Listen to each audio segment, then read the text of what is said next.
Good morning, you guys. It is time for your health check. And new data released by the CDC reveals that women are more likely to experience symptoms of depression and anxiety than men. So first, we want to know why. And on this Motivation Monday, what can we do about it? Joining me with some answers is licensed professional counselor and founder of the Brain Performance Center in Dallas, Leigh Richardson. Good morning, Leigh. Good morning. Thank you for having me. Well, thank you for being here. First, what is the science behind why women are more affected by these negative feelings and emotions and really mental health disorders? Well, there is some science behind it because there are differences in the male brain and the female brain. Why does the male brain want to fight and win? It's got a larger amygdala. Why does the male brain respond to emotion with logic? It's got your temporal parietal connection.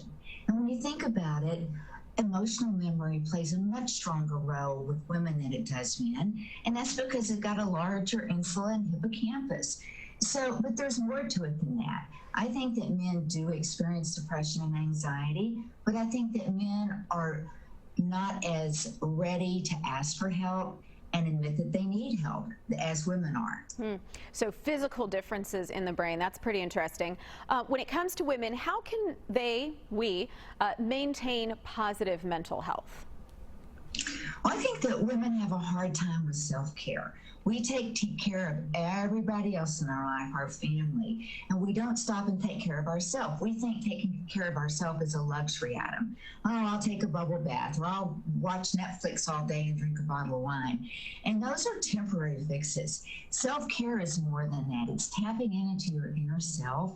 It's thinking about what you're grateful for, being mindful, and being mindful is nothing more than staying in the moment. I love that. Present. Yeah, certainly. In your book, Turn Your Brain On to Get Your Game On, you talk about how in this age of distraction, really, our brains are constantly stimulated. I tell my yoga students this all the time. We're working overtime.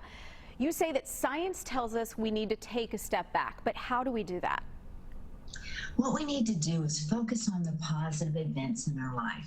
Research shows we have 3 times more positive than we do negative. But what does the brain remember? The brain remembers the negative. It's how we pay attention and what we pay attention to that can make a difference. Pivot to the positive. I love it. Leigh, thank you so much for taking the time to motivate us to take good care of our brains this morning.